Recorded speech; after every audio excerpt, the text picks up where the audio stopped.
تحابي بيجي بانه الزوج بيقبض 7000 جنيه، وفي تحابي بيجي ان الزوج بيقبض 200 جنيه في يعني مرتب.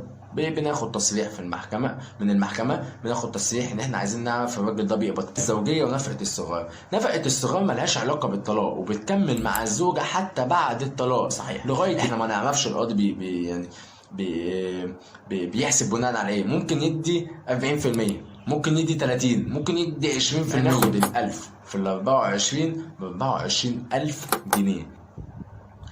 انا هعرف المرتب الزوج اللي بيعمل خارج مصر من خلال عقد العمل بتاعه. ولذلك لما الزوج يبقى يقول لك مثلا انا رايح اشتغل بره، صوري عقد العمل بتاعه. يعني ايه يبقى معاكي انا كده بعمل مشاكل. طيب لا، يعني حاولي تعرفي العقد فين وتاخدي منه صوره طبعا انتوا هتعرفوا تاخدوا صوره منه، تقولوا انا هحفظ لك العقد عشان لو ضاع منك والكلام ده. فخلوا بالكم بقى ايه يعني خلوا بالكم ما حدش يدي عقد العمل بتاعه لمراته، ها علشان طيب احنا بنقدر نثبت الزوج ده بيقبض كام من خلال عقد العمل، ودي بتبقى سهله جدا. طيب النهارده بقى اخر حاجه نتكلم فيها، ولو كان الزوج ليه حساب بنكي وانت عايزه تعرفي هو عنده كام في البنك، هنا بقى هيبقى في مشكله ان انت حضرتك مش هتقدري تعرفي الحساب البنكي عنده في كام. ليه؟ لان حاجه بسيطه جدا، ممنوع ان حد يطلع على حسابات العملاء. طب انا النهارده لو عايز اطلع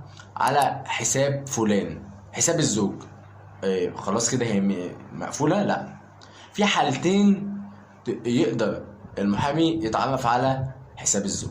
ازاي؟ حساب البنك للزوج يعني ازاي؟ اول حاجه لو كان الزوج مديله تصريح بان هو يعرف حسابه، ده طبعا استحاله، صح؟ طب تاني حاجه اللي ممكن نعرف بيها حساب الزوج هو عن طريق حكم محكمة، ويبقى هنا بقى اجراءات حجز مال مدين لدى الغير، وساعتها نقدر نعرف الحساب البنكي للزوج ده فيه ايه، ونقدر ساعتها نعرف بقى الزوج يعني عنده قد ايه بقى في البنك والكلام ده كله.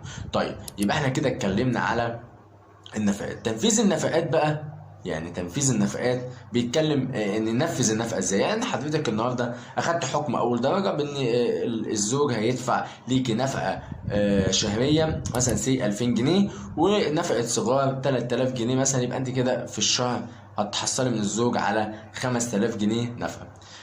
معلومه بسيطه، لو حصل انذار بالطاعه من الزوج ليكي، يبقى انت كده لازم تعملي حاجه من الاثنين، لا اما هتنفذي الانذار وتروحي في بيت الزوج وتكملي نفقتك عادي جدا، او ترفعي دعوى اعتراض على انذار الطاعه. ولو خسرت الدعوى الاعتراض يبقى خلاص كده انت مالكيش دعوه ومش هتقدري تاخدي منه نفقه. طب لو كسبت الاعتراض يبقى انت كده هتاخدي منه نفقه، فتخلي بالك من النقطه دي. طيب نركز بقى ان اصل النهارده الزوجه هي صاحبه القضيه، فانا هبتدي اتكلم للزوجه اكتر، لان الزوجه انا اتكلمت في الحلقه اللي فاتت. طيب نبتدي بقى. انت النهارده اخدت حكم اول درجه بان مثلا في 5000 جنيه تاخديهم من الزوج كل شهر نفقه زوجيه وصغار. طيب لو انت هتاخدي من الزوج اللي هم 5000 جنيه، ده حكم اول درجه. طبعا في الاستئناف بنعمل استئناف وبنتكلم ان احنا عايزين زياده. لو انا محامي عن الزوجه طبعا هطلب زياده، ال 5000 ما بيكفوش، يعني ال 5000 جنيه دلوقتي كنفقه ما بيكفوش في الشهر ليها ولعيالها. طب لو انا عن الزوج 5000 جنيه كتير، يعني احنا هنتكلم في ايه يا معلم الريس؟ غلاء المعيشه، النفقه دي كتير عليهم جدا، وانا مرتبي كام وقصه تانيه. طبعا ده بناء عن المحامي يعني القضيه تبع الزوج او تبع الزوجه. طيب انت تقدري تنفذي حكم اول درجه والاستئناف شغال، دي حاجه. الحاجه التانيه، لو انت بقى هتستنى لغايه لما الاستئناف يخلص ومعاكي دلوقتي حكم ان الزوج هيدفع في الشهر نفقه مثلا حوالي 5000 جنيه 6 على حسب ما الحكم هيقرر ده. طيب انت النهارده حبيتي تنفذي النفقه بتاعتك وتبتدي تاخدي النفقه، طبعا هتختلف. لو هتنفذي النفقه دي في الشركه، لو هو شغال موظف هتروح الشركه تسلمهم الصيغه التنفيذيه وتقول لهم انا عايز انفذ النفقه، فهيبتدي يخصم من مرتبه شهريا وتاخدي النفقه بتاعتك من المرتب بتاعه عادي جدا. طب هو لو شغال اعمال حره، ان انت هتروحي ترفعي قضيه في المحكمه، قضيه حبس، لا الدفع لا الحبس. ولو هنا الحبس بيبقى حبس شهر. تمام.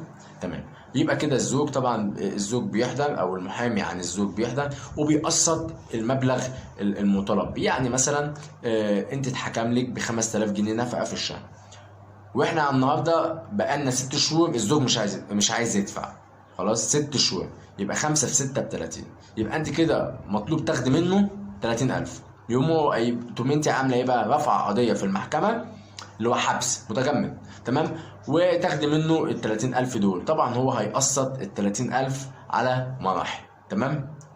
وممكن طبعا في اجراء ثالث ان انت تنفذها عن طريق المحتمل. دي كان كل حاجه او يعني معظم المعلومات عن قضايا النفقه حاولت اجمعها لكم، وكنت مبسوط ان انا معاكم النهارده، وحلقه جديده وموضوع جديد وصاحب قضيه جديد.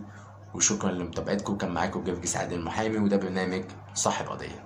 شكرا لمتابعتكم.